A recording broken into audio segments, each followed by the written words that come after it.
right, guys, here we are, man. Episode 2. What's happening, boys?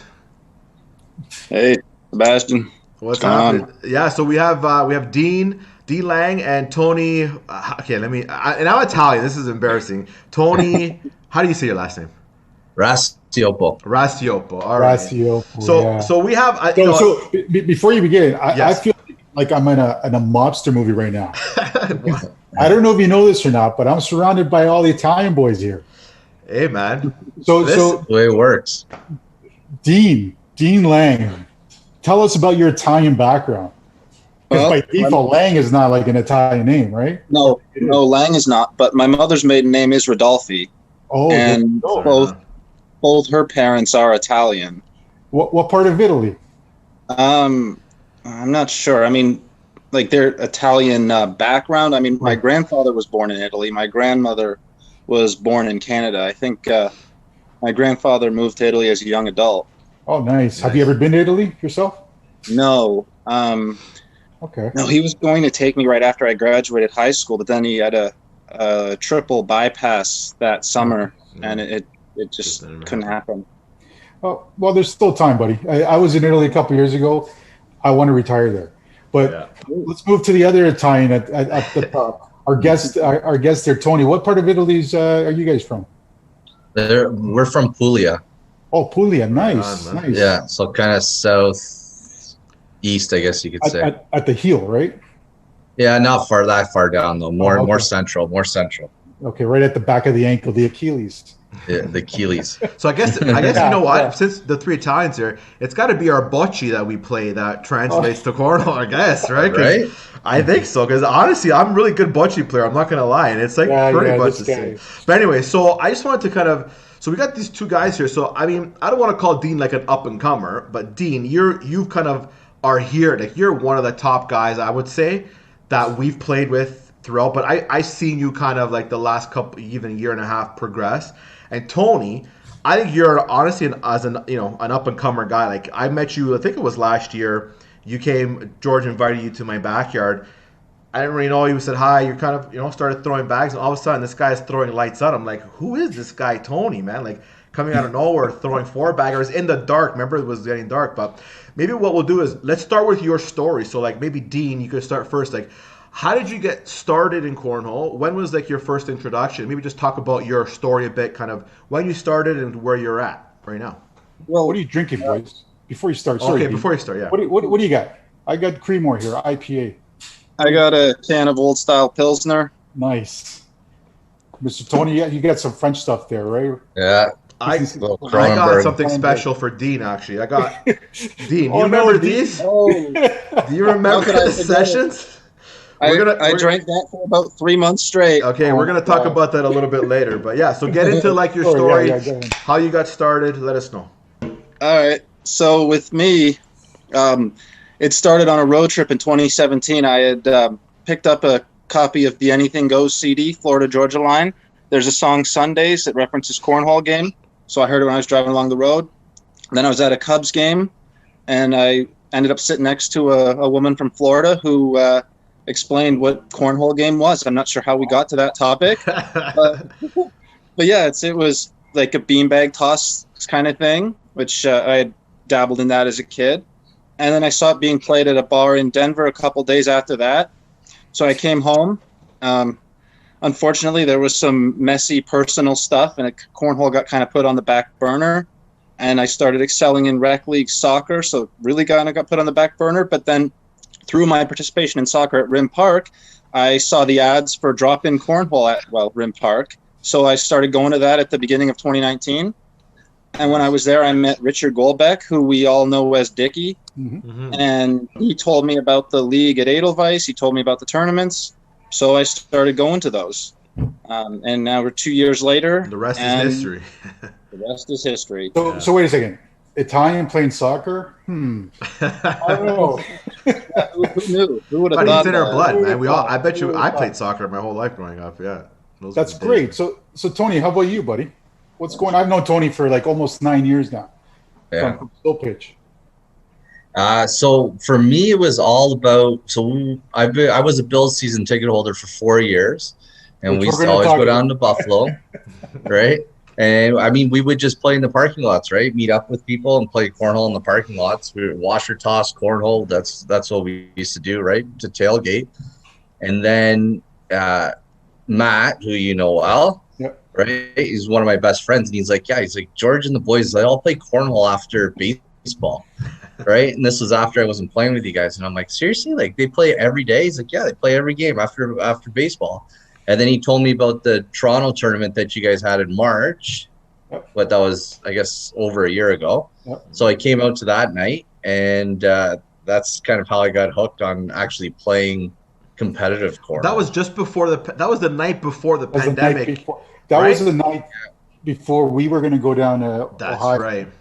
And the night that the NBA shut down. The NBA. That was the top. I remember that night. We were all, me and you, George, were like, are we going down? What the hell? And then it was like they shut down the NBA. Yeah. So that's the first tournament that you played at. But you played it. You came to my backyard before that, though, in the summer. It was after that. It was after. Oh, it was this summer. That. Yeah. Oh, Oh, that's right. That's right. Yeah, that's right. Yeah. So since you brought it up, real quick, a little bit off topic, the Bills. What happened?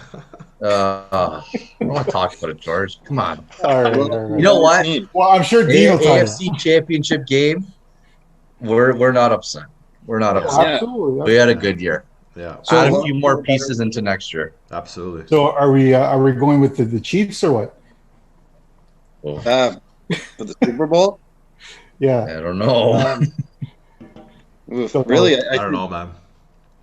Flip a coin, really. Really? Okay. Well, it should be a good game. It's supposed to be a good football game.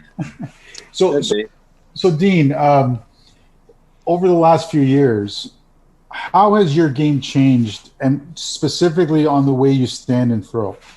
Has that changed at all, or? Yeah, definitely. Well, when I first started playing, I was doing kind of like the bowling toss because I didn't know any different. I had bowled a bunch. Right. So then Jeff Shantz, he took the time to explain the pancake, right? The idea of spinning the bag to keep it so that it lands flat and it lands on the side you intended it to. Right. So yeah, I started doing that, and I started identifying some of the better players and seeing what I could learn from what they did, how they stood. And I mean, I definitely have seen video from myself when I was doing ghost cornhole versus now. Mm-hmm. And back about a year plus ago, I've shortened up my step, and I've shortened up my backswing. And I think that's contributing to my improvement. Fewer moving parts means fewer things can go wrong. Yeah, we've been hearing that a lot. And what about, you're still stepping though, right? You're not just stand up both feet on the ground? Yeah, I do still step, although when I step, the step is completed by the apex of my backswing, so that I'm standing still when I'm bringing my hand forward and through. Right. And are you a fan at all of moving to the side, or is it case by case? Moving to the side? Like taking a step out away from the board. Does it depend on the situation, or? It definitely depends on the situation. I definitely do it all the time. Yeah. I mean, like if you've got a bag that's that's in your opponent's lane, but he can still push it. Right. It helps to step out as a way to bully that completely off to the side, so he can't push it anymore. Right. So you step out to get a better angle that way. Step out to get a better angle around a blocker that's sort of partially in your lane. Right. Or to execute an angled push where you've got your bag that's sort of off to the side and you want to push it in on the angle. Mm-hmm. So yeah, I'll step out in a number of cases. Situations, sure. Right.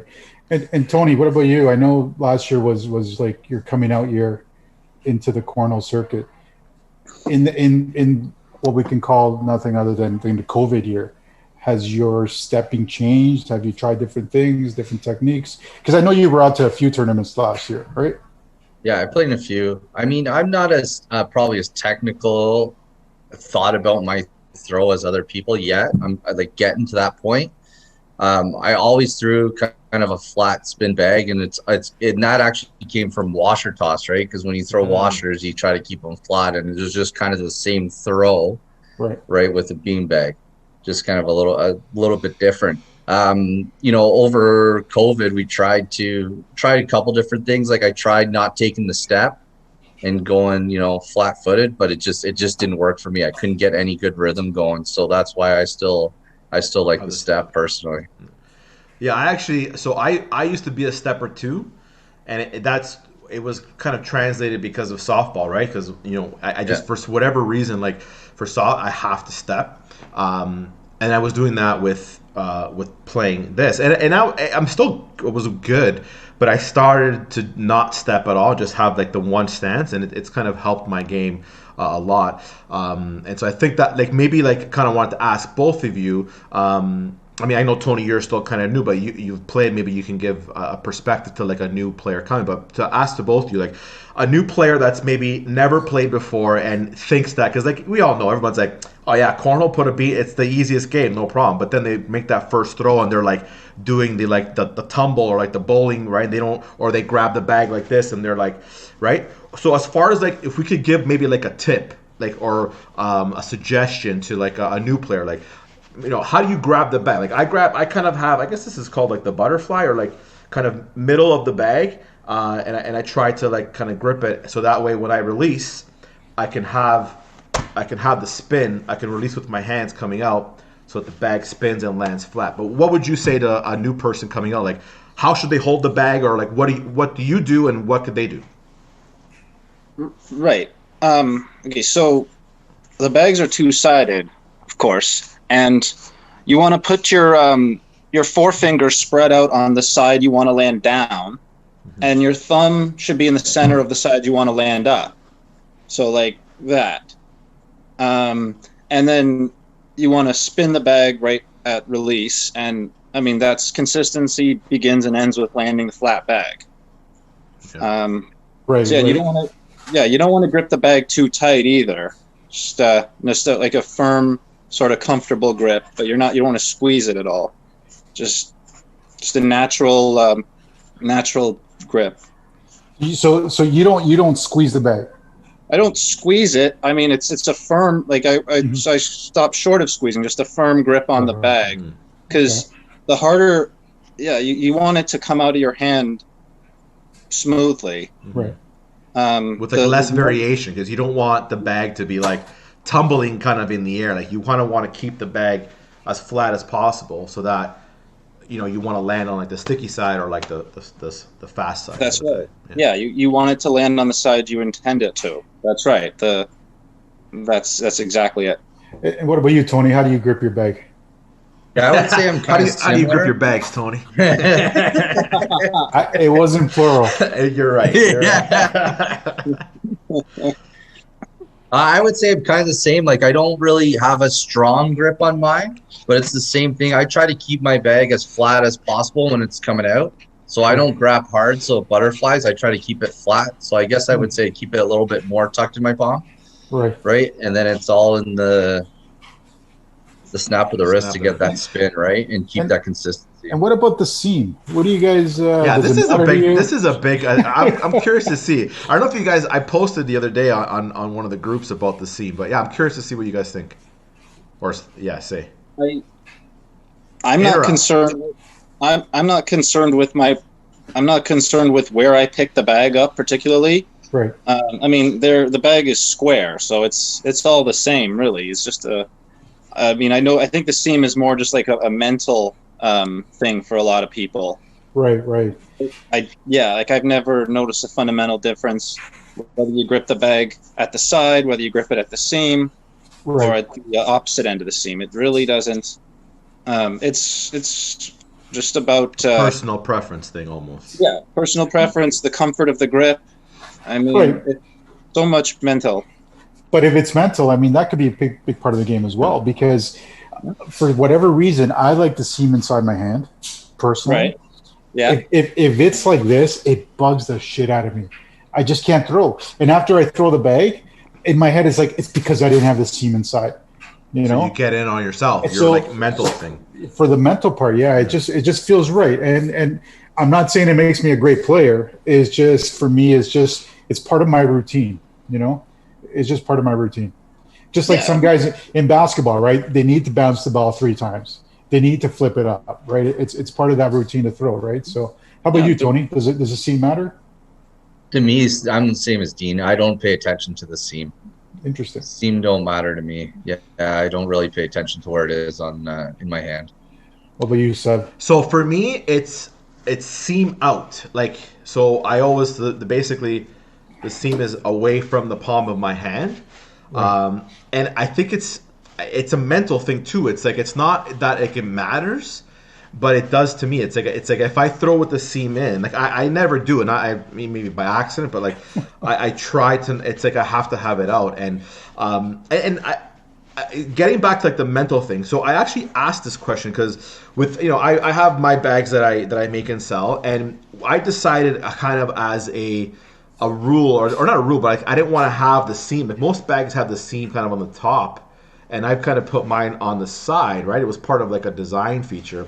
And one of the guys, I asked around, and they said, "I go, why?" He goes, "Yeah, why'd you put that?" Because like when I hold your bag, like I want to see the logo the right side. So some guys even want to see the logo of the bag has to be in the right direction, or else they like mentally, it's like it plays with them. So it's like, yeah, I mean, I guess it's all personal preference, right? It's like whatever makes you kind of comfortable, and I guess that kind of leads me to my next question is like, do you guys have any rituals or like when you've played in the tournaments? I mean, Dean, you probably played in more tournaments, but like, do you go through like a game day like ritual of like this is what I got to do to prepare, or do you just show up, drink a beer, and throw? Most of the time, just show up, drink a beer, and throw. Nice. I don't really have any real rituals. It all just comes down to putting the bag in the hole and just going opponent by opponent. Nice. Because not everybody plays the same, so you can't approach every tournament the same. And Tony, you came out to what was it, 2 tournaments last year? Yeah, I think I played in 2 last year. That's right, the Boston and the Red Line, I think it was. Yeah. And based on those 2, was it the same idea? Just show up and throw? Yeah, I mean, for me, a couple of pints in me is always. I gotta have a couple of pints before I start because it just loosens you up, right? I don't know why. It's just maybe it's a mental thing, but right. So I find I play better when I have a usually couple. Usually 2, yeah. How about you, Dean? 3. 1, 2, 3, 4. Yeah, generally it's 2 in the first couple hours, and then maybe 1 more every 2 hours after that at the most. It just depends on the day, depends on the weather. Like if we're outside and it's hot, they go back nice. You might drink a little more, and because absolutely you get to a point where you just get too drunk. Like I find a couple beers helps your game, but then once you get to 6, 7, you're going off a cliff. Yeah. But I can't drink any beer. Like I'm the cheapest drunk, man. I drink 1 beer and I'm like, all right, I can't. Like if I want to be competitive, like the joke here at my backyard is everybody starts feeding me drinks, and then it's like my game just goes whoop, right down the hill, man. So I can't. If I want to play for real, I can't drink. Yeah, I can't. Yeah, I tend to stay away, just for whatever reason. I might have one halfway through the tournament, but it's not that I lose control. It's just, you know what, I like to focus, right? And I like to enjoy my beer on its own, because I almost feel like when I'm drinking a beer and playing cornhole, it's almost like I'm trying to rush that beer down. It just doesn't feel comfortable for me. Yeah. So, if I'm on the sideline, like we were at the Boston P's, the sideline I'll drink, no problem. But during the game and stuff, like, just keep it away from me, Yeah. Exactly. See, for me, I find when you get a couple of beers and you don't overthink the game, right? And I feel like sometimes you focus too much and you overthink the game when really at the end of the day, it's not a game to overthink. You throw the shots, you make the shots, right? Yeah. Well, with saying that, like, as far as like strategy, like, I mean, I go in the game sometimes. Like, is there a strategy to cornhole? Like, a lot of people, yeah, it's just 4 bags, get them in the hole. Like, if you get all 4 in the hole, you're never gonna lose, right? But it's not the easiest thing to do. And when you're playing, like, for instance, like if you're playing a better player that that they're gonna get 3 in the hole for sure every throw. Like, should you have a strategy to going into maybe like once you start getting more involved in cornhole? What do you think? I'll start with you, Dean. Yeah, I mean, definitely. Like, there are, like, for me personally, I know there are a lot of players I can beat just going bag for bag. But if I were to go in the States or play against some of the stronger guys here, you need to mix it up. I mean, because they'll mix it up too. They'll throw their blockers. You'll have to get into airmail battles from time to time. So I mean, now as far as a general strategy, it's hard to really say that because everybody at that level can hit all of the shots. Yeah. So I mean, it just comes down to executing the shots better than they do. You got to be able to execute to beat a high level player. You have to be able to execute all of the shots, the blockers, the pushes, the airmails, maybe the occasional flop shot if you want to win at that level. So, I mean, but yeah, it's not like you can just say, oh yeah, this guy's deficient in the airmail, so I'm just going to keep throwing blockers. And I mean, you can't control the spin of your bag such that you can land a V blocker as opposed to a square blocker. You can't just be like, yeah, I'm just going to keep throwing V blockers and things like that. It's really just comes down to executing your shots in the end. What about timing? If you're playing against an opponent that is practically releasing their bag when your bag just touches the other board, do you take that into consideration and maybe take a pause, take an extra breather, try to mess up their timing? Have you thought about that at all? Actually, not really. I mean, generally speaking, I like to just keep the game going. I like to now maybe if it's a better player who's doing that, then that might be a situation where I would try to throw off their rhythm. And I will deliberate on a shot from time to time. Like, there are shots you do need to think about what you want to do and how you want to do it. But I mean, generally, I like to keep the game moving, and it generally is to my advantage to do that. Absolutely. What do you think, Toll? Like, do you have like, like you want to not screw the guy up, but like if you see that he's making a couple of shots, I'm gonna take a break here for 5-10 seconds, screw him up a bit. I think, well, first it's your game that you got to worry about, and I think timing. If you're up in the game, like if you're ahead, then I'm not worried about timing. But if I fall behind and I'm playing a fast player, then yes, 100%. That's when timing will become a factor, and I'll slow things down. Step out, step in, just to kind of try to throw them off a little bit. So, and before I wanted to get back to you, Dean. You mentioned the V block. Okay, see, and I've been playing. I don't even know what's a V. Like, explain that a little bit. Like, so you're saying you can control your spin enough, or there's players that can do that where they can consistently have the bag land in a certain area, way. Is that what you're saying? I said you can't control it. Oh, you can't. So not an actual strategy. It's more luck how the blocker lands. But there's a square block, which is where the bag is just squarely in front of the hole, and the V block is more like it's sort of like a diamond. So like one corner of the bag is facing the front of the hole, right? And I mean the difference is, you have to be perfect in terms of throwing against that V block, or it just pushes it off to the side. Yeah. Right. Yeah, I saw what you're saying. Yeah, so if you could practice that could be a little arsenal, something in your arsenal. If you could land a V block versus a square block consistently, like that's another level up to this game that maybe we'll see once this, as it more and more. That would be crazy though. That would be insane.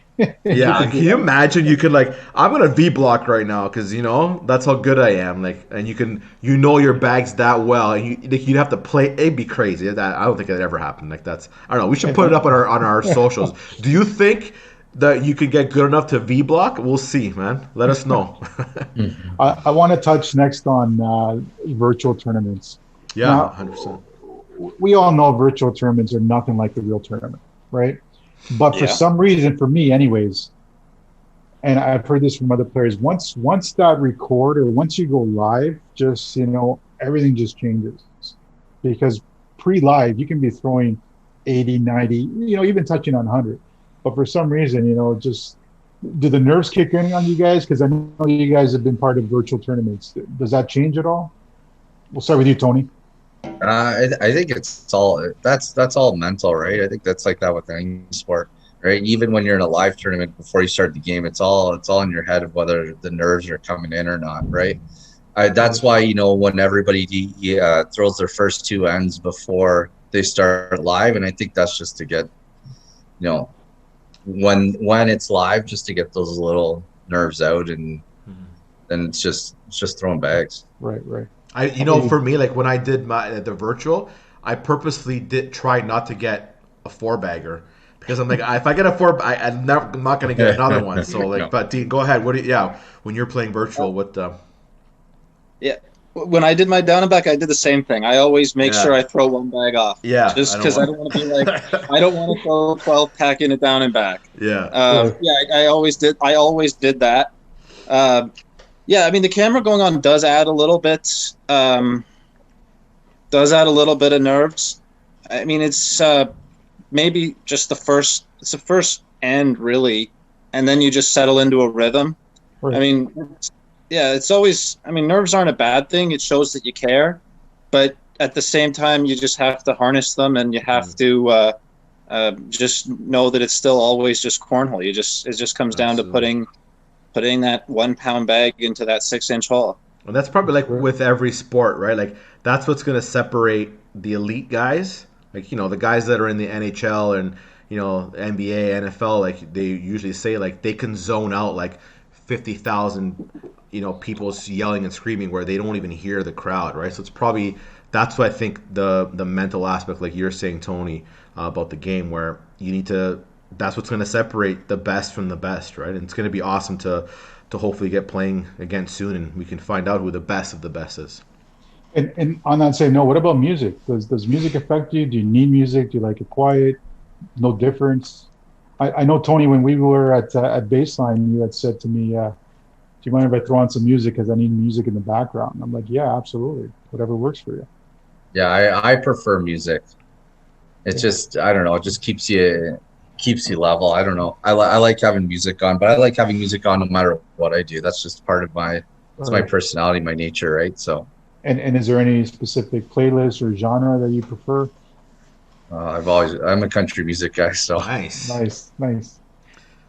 Yeah, for me, that's what I like having on. Music? Yeah.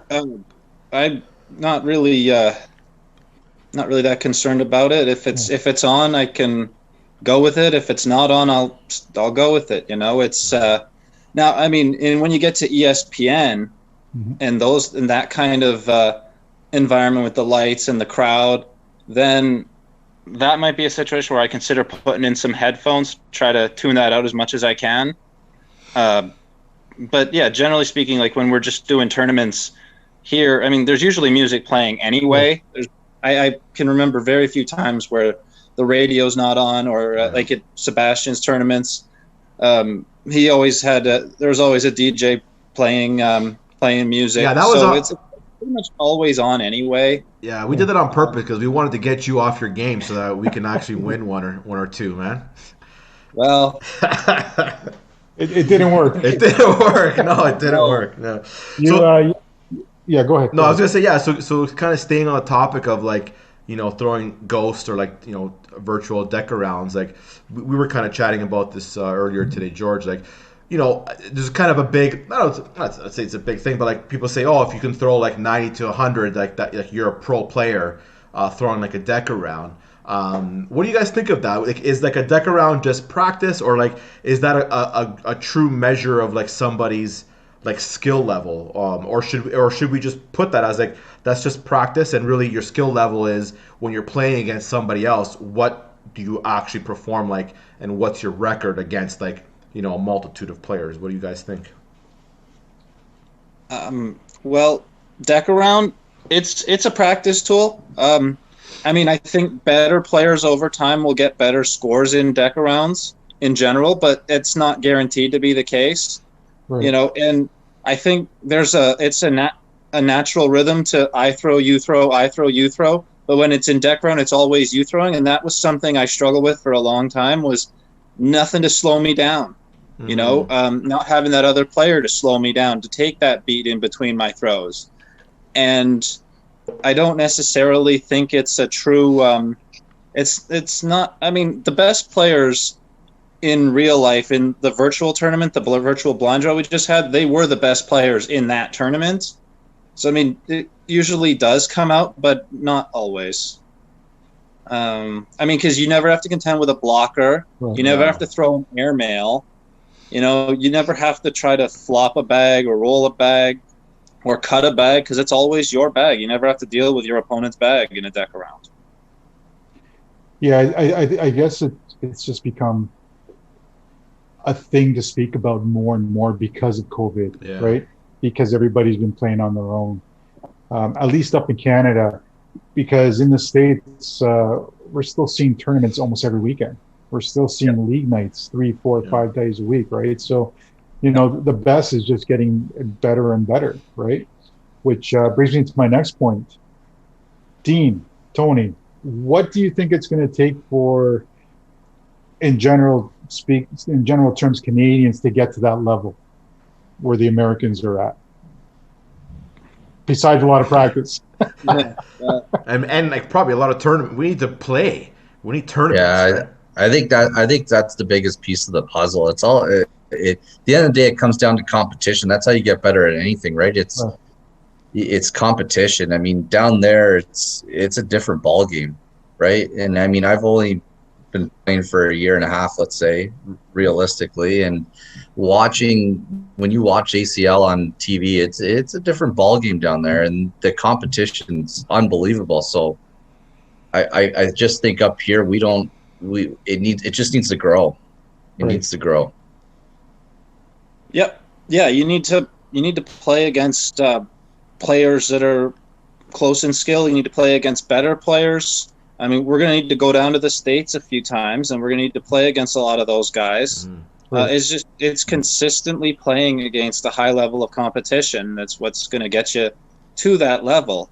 It's hard to say like how we do it. Like, I mean, the Kitchener League improved a lot from season 1, just organically, just from playing against each other. Right.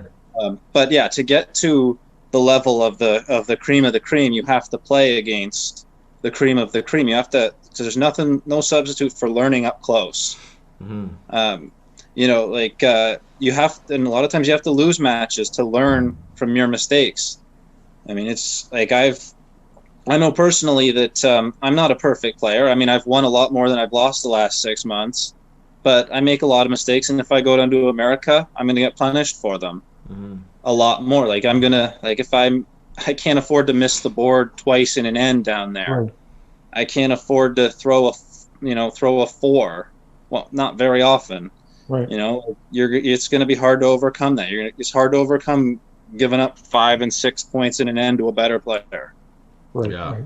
I have a question that maybe is a little bit kind of on topic, a little bit off topic, but what, as far as like, when we start playing here, hopefully things get opened up and we're gonna, start getting tournaments and stuff. One thing that I see a lot in the Facebook like forums or Facebook groups is like basically like the sandbagging tournament, where it's like you get like top players and then you get new players.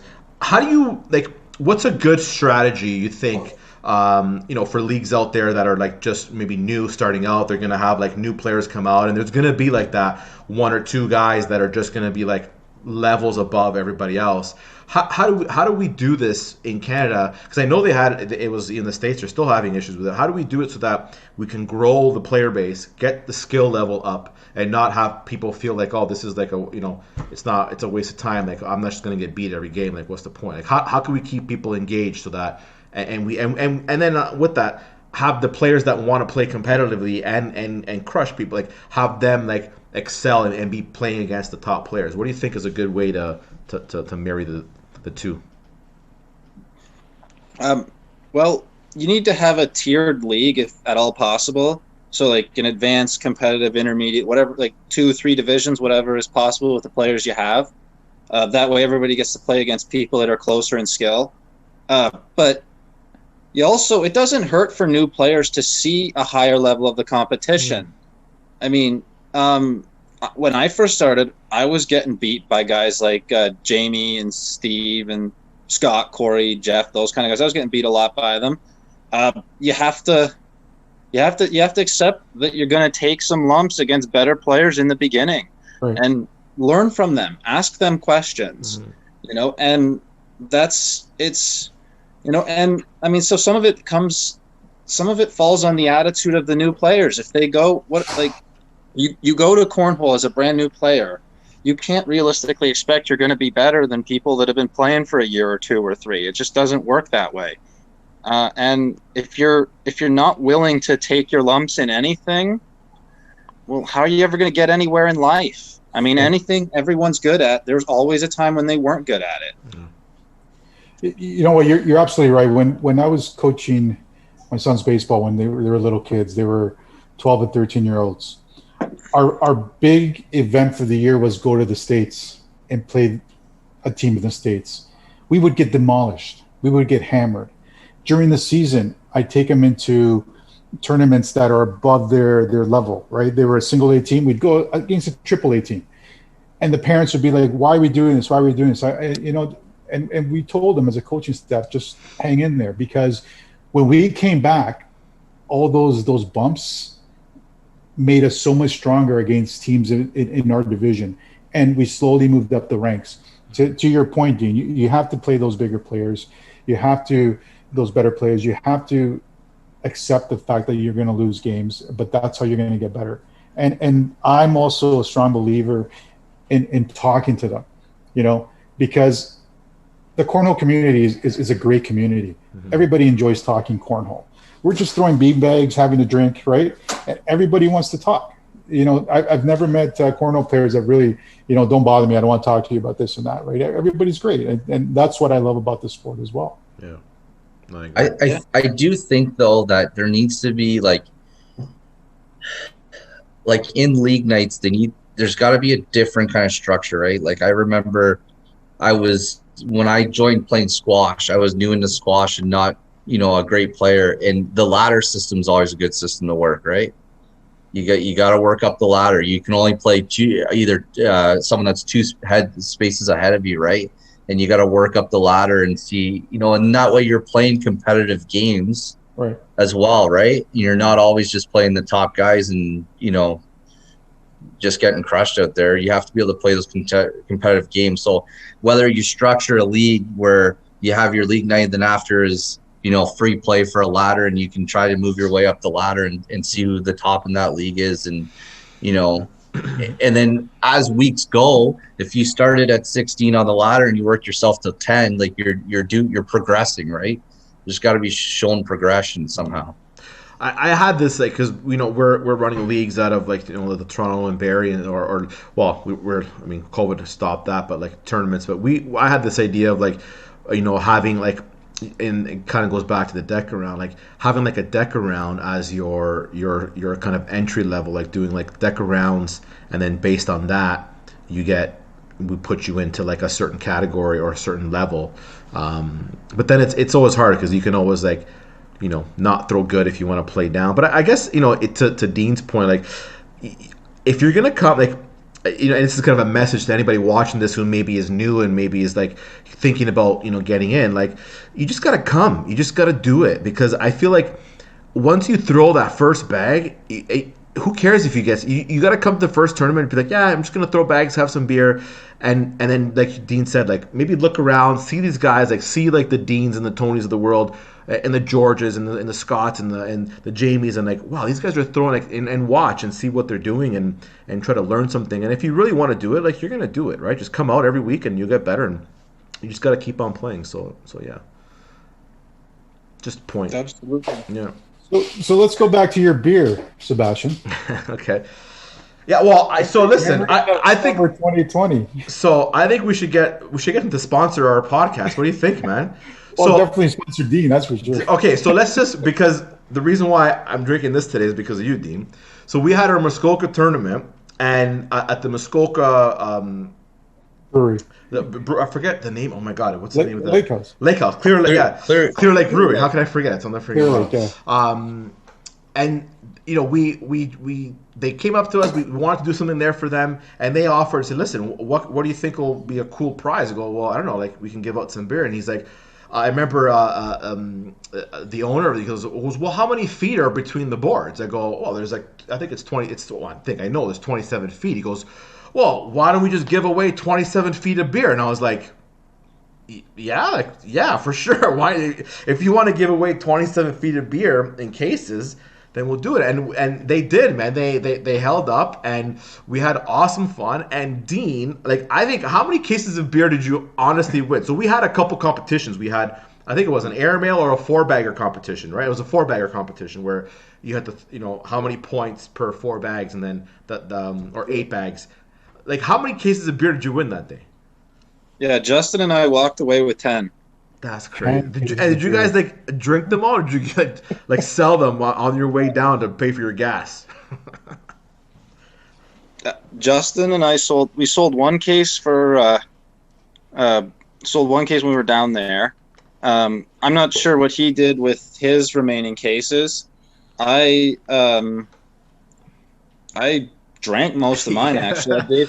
Nice. I gave some away. To friends. I brought some over to drink with friends. Gave some away to a tournament in Niagara. Nice. It's good beer. It's actually pretty good beer, man. It's not too. Yeah, it is pretty good. Yeah.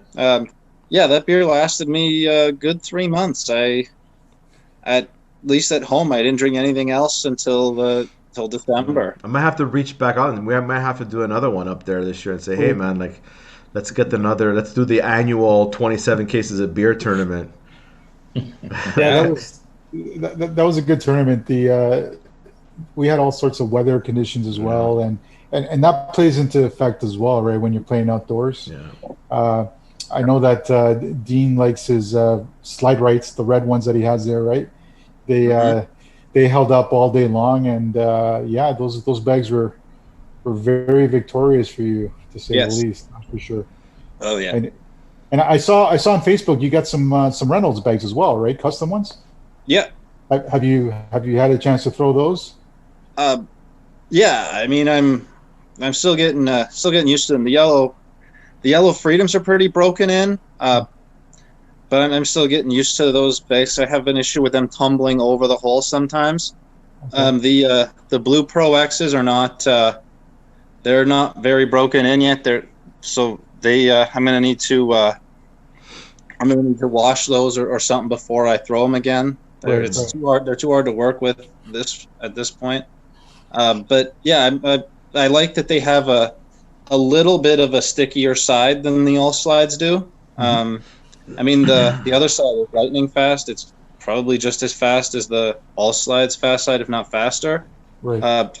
But yeah, I mean, there are times where you need that slightly stickier side to be able to throw that blocker. Like, you have a fast board, it's really hard to throw a blocker with the All Slides. The bag just wants to go into the hole.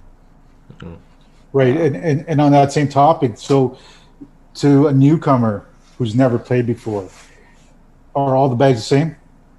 Obviously not, right? No. So they're not. Your All Slides, though, they're not the standard stick and slick, right? Because they're both pretty fast bags, right? Have you ever thrown the stick and slick prior to your All Slides? Yes, I threw blue collar nasties for a while.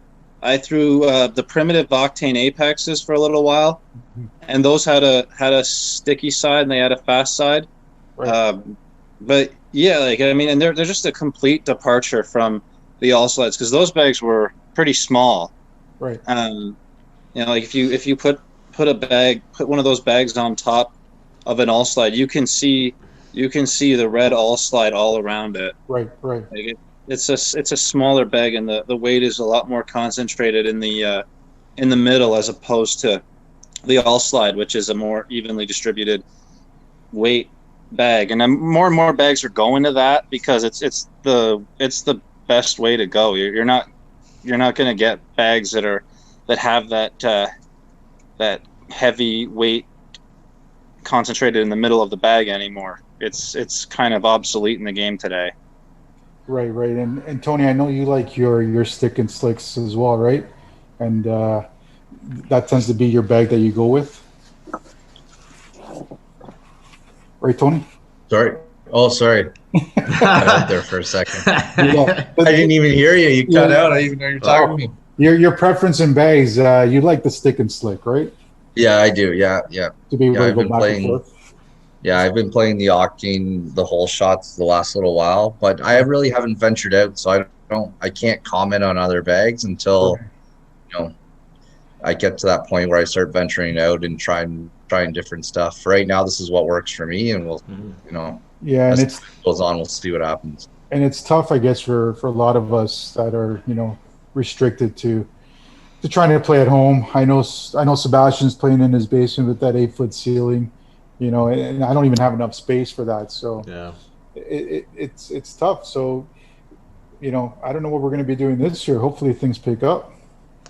Yeah, I mean, I honestly think that I'm hopeful. I think there's going to be some big things happening this year once it opens up. Like I think if things kind of get back to normal, I think you're going to see like an explosion, like you've never seen. It's going to be something that takes off. Just being kind of on the inside on with Cornhole Canada and stuff, there's some big things happening, and so to that point there, what to guess that kind of almost kind of end this off here, kind of like a final note. What do you want to see for Canada? What do you hope for? What do you wish? And maybe just talk a bit about that. Like where do you want to see the game get to here? Well, I mean, it'd be nice if we could get to the level that it is in the States. It's going to be really hard to do that. We don't have the population base. Right. We don't have the population density to where and we don't have the interest. It's going to take a long time for us to actually get to that sort of level because they've been playing down in the States for 20 years. Right. I mean, it's everywhere. Yeah. Oh, yeah. Exactly. Yeah. Small towns. Yeah. Small towns, big towns. I mean, blind draws every night. In Tampa, for example, Tampa St. Pete area, they've got blind draws in bars 7 nights of the week. I guess that's what it's going to take. We're going to need to find more and more. We're going to need to be able to have everybody having a place to play every single night of the week within a reasonable driving distance. Yeah. I know when I was trying to start up leagues here in the Toronto Vaughan area, I'd be calling places and what the hell is cornhole, And then the second question is, it's going to cost you this much to rent the place. And I'm thinking, well, I want to bring people here. You make the money off the alcohol, the food and stuff. And they just don't get the concept. Yeah. It's all about money before we even walk in the door. So it's tough to find a venue that's going to open the doors. What about you, Tony? What do you think might help? I think, number one thing is we need indoor venues. Yeah. You know what I mean? I think that's one of the biggest issues that we're gonna run into is finding places to play on a daily, weekly, nightly basis, right? Because even just you're on Facebook and all of a sudden this place pops up just outside of Buffalo that they built a barn in the back of the restaurant just for to put 6 cornhole lanes, right? And we just don't have that up here. We just don't have the the game just needs to grow at the end of the day. That's what it is. Yeah. As long as we're taking step forwards year after year, we'll get to where we need to get to. But yeah, we need venues to play at. Right. Let me ask you another question to you, Dean. Tournaments.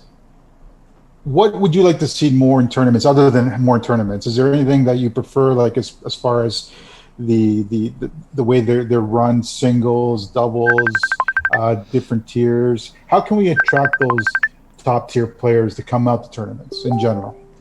But I mean, obviously, I think the first thing we have to, I'd say minimum 80% payout. Okay. You gotta the payouts have to be there, because once you start getting the volume of people, then the house will realize how much business they're getting from these tournaments, and they'll eventually start contributing to the pot, because they're getting so much volume. There's a lot of places in the States where that happens. The house contributes $200-$300 to the payout pool. So yeah, I mean, like the payouts have to, and I mean, payout usually the top, I guess if it's a 20-person tournament, pay out the top 3 or 4. Like at Wallaceburg, like Travis paid out 80%. And also one thing he did that I really liked was that he announced the payout structure very early in the tournament. So transparency is big as well. Being honest with being honest and direct with the players in the league, it's not just getting people to come out, it's getting people to come back. That's a good point. So, but yeah, you got to advertise. You got to have the big payouts to get them to come out. You got to be transparent. I think atmosphere is another thing. Like the Sebastian's Berry tournament, the one at Boston Pizza, the atmosphere there was amazing. I haven't met anybody who didn't enjoy their day there. Everybody I've talked to that was at that tournament really enjoyed themselves there. So yeah, you create a good atmosphere. You provide transparency. You get people to keep coming back. Ideally, you'd like to run 2 divisions because, yeah, having a beginner come to a tournament and play against me or play against Scott or something, you know. Yeah. But on the other hand, if they're really going to make it, they take their lumps and they gain their motivation to improve. Like I met Brandon and Travis at Boston Pizza, Brandon Brown and Travis Myers, and they had a great attitude about it. I mean, they took some lumps there, but they've been working hard the last 3-4 months now, and like they're really coming along great. Yeah, so, Brandon's another up. From that tournament, he's an up and comer too. You can't sleep on him, man. He showed it that in the virtual tournament he can throw, man. He's a competitive guy. That guy, yeah, he can definitely throw. Yeah, he went head to head there with Scott in the finals. It's a 1 point. Yeah, 1 point, right? Yeah, it was a close game, yeah, for sure. I think the other part of that too is like we don't have the population right now and enough players to be running, like for leagues to be running tournaments on the same weekends. Right. I think leagues need to either have a conversation, get together, and you got to run tournaments on different weekends. When you're getting 2 or 3 leagues running a tournament on the same weekend, I agree. It's almost it's almost useless. You're going to get a couple players at each tournament. Even the top guys, right? You want to try to bring the top guys to every tournament because those are the guys that are going to grow the game. You're absolutely right, because we fell into that last year. Tony and I we're talking all the time. Barry posted this. Peterborough posted this. And it's tough. We got to make a decision, right? Whereas, and those are just 2 names. But if the tournament directors were to talk, even just a friendly, hey, this is my schedule, this is what I'm thinking. The cornhole players are going to come. Yeah. They don't care where it is, and they're going to come out. And it just means the opportunity for cornhole to grow in general, right? Why not, instead of trying to divide the players, not that they're trying to, but instead of the players having to choose, give them the opportunity to go to all of them, and it makes everybody happy, makes the game stronger, and at the end of the day, this is what we're trying to do, right? To grow the game, instead of just I'm going over here this week and I can't go over there, or vice versa. So exactly. Awesome, man.